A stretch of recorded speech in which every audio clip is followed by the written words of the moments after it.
नमस्कार मित्रों, मैं डॉक्टर अमर प्रकाश श्रीवास्तव आपका स्वागत करता हूं फिर से अपने एक नए वीडियो में। आज हम बात करेंगे क्या होता है चंद्रमा जब सप्तम भाव में स्थित होता है। हम पहले समझेंगे कि चंद्रमा किन चीज़ों को परिभाषित करता है और फिर हम समझेंगे कि सप्तम भाव यानी कलत्र भाव जो केंद्र भाव है वो किन चीज़ों का कारक है, और फिर इन दोनों चीज़ों को हम एक साथ मिलाएंगे और देखेंगे कि क्या होता है जातक पे प्रभाव जब चंद्रमा सप्तम भाव में स्थित होता है। सबसे पहले हम समझते हैं कि चंद्रमा क्या है।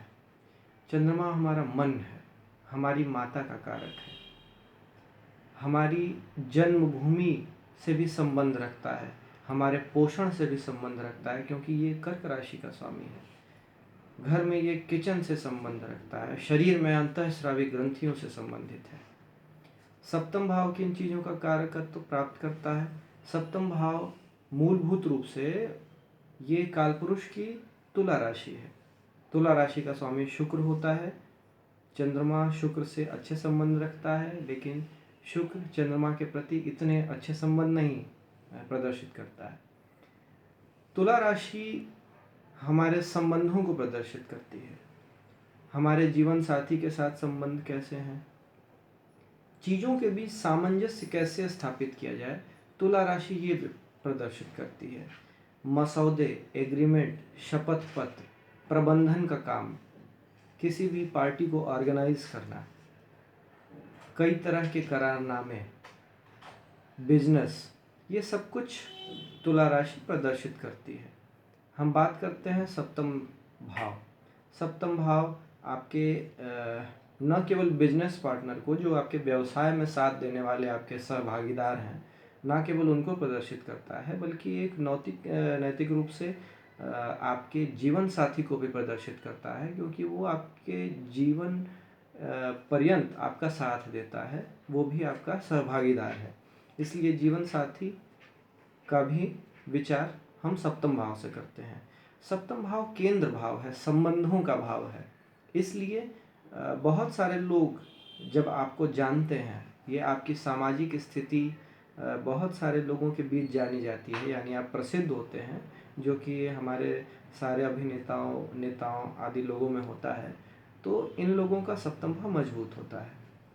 अब हम बात करते हैं कि क्या होता है चंद्रमा यानी हमारा मन जो बैठ जाता है जब सप्तम भाव में, तो उसका फल। तो हमारा मन जब सप्तम भाव में लगा है, यानी सप्तम भाव से जुड़ी हुई चीज़ों में लगा है, तो जातक या जातिका बिजनेस करना चाहता है। समाज में उसकी छवि कैसे उभर के आए, इस बात के लिए हमेशा वो संलग्न रहता है।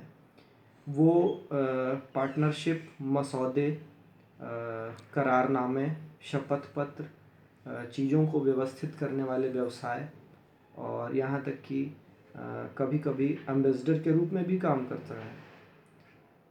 अब सप्तम भाव का अन्य भावों से क्या संबंध है, हम ये देखेंगे। क्योंकि ये चतुर्थ से चतुर्थ भाव है, इसलिए चतुर्थ भाव यानी हमारी माता का, हमारे जन्म स्थान का, हमारे बचपन में सीखी हुई बातों का हम पे बहुत प्रभाव पड़ता है। ऐसे जातक देशभक्त हो सकते हैं, जिसका एक उदाहरण इंदिरा गांधी हैं। जॉर्ज डब्ल्यू बुश इसके एक दूसरे उदाहरण हैं।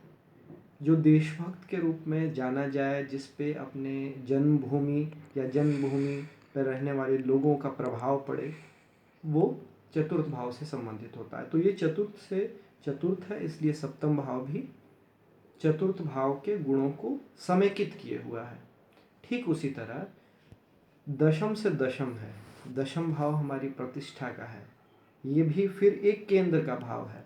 इसलिए दशम से दशम होने के कारण भी ये प्रतिष्ठा को बढ़ाने के लिए उठाए गए कदमों का निरूपण करता है। मन हमेशा समाज में लगा रहता है, व्यक्तिगत केंद्रीकरण कम होता है, समाज के प्रति समर्पण ज़्यादा होता है।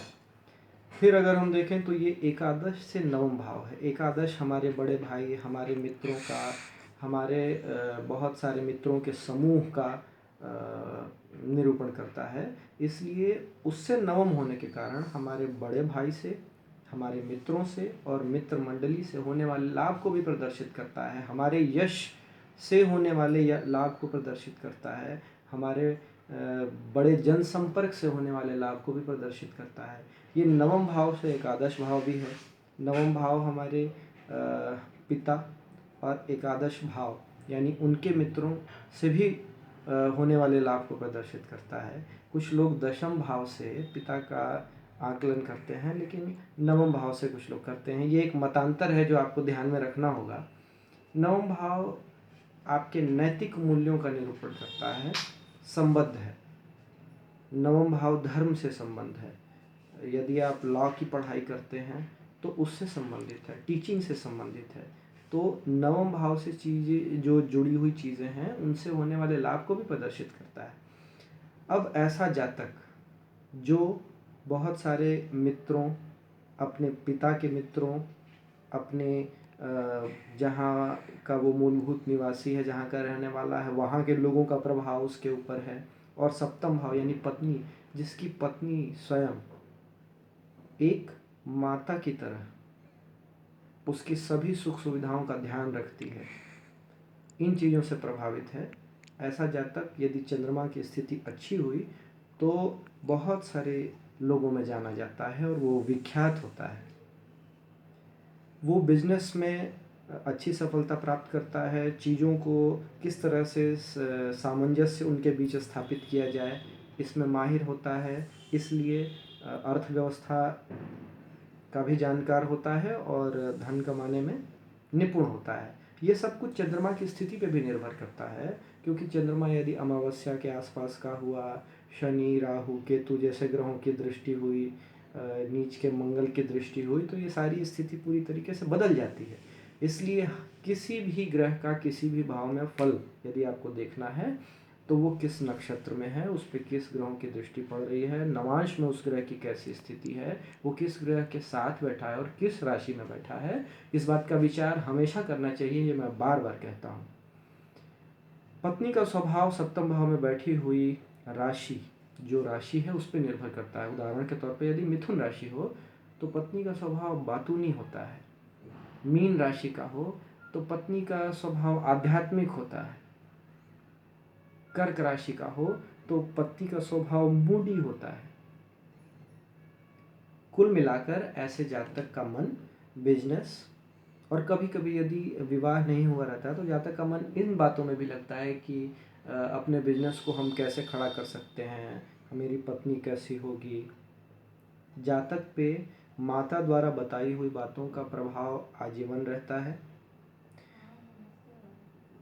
ऐसे जातक अपनी माँ, अपनी पत्नी, और यदि माता नहीं है तो माता तुल्य लोगों के सहयोग से, अपने पिता के मित्रों से, अपनी मन की इच्छाओं से समाज की ओर समर्पित होके जो भी कार्य करते हैं उनमें ये जातक सफल होते हैं, क्योंकि जातक का मन हमेशा इन्हीं चीज़ों में लगा रहता है। और जातक का मन जिन भी चीज़ों में लगा रहे, ये एक साधारण सी बात है कि आपका मन जिन चीज़ों में लगा रहता है उसके अनुरूप ही आप अपने व्यक्तित्व में परिवर्तन लाना शुरू करते हैं और उसी के अनुरूप आगे की स्थितियां आपके सामने आती हैं। तो ये फल था चंद्रमा का सप्तम भाव में स्थित होने से। यदि आपको ये वीडियो अच्छा लगा हो तो सब्सक्राइब करें। आप हमारी ईमेल आईडी पे भी अपने सवाल पूछ सकते हैं। जल्दी ही फिर से मैं एक नई सीरीज़ के साथ आऊँगा। नमस्कार।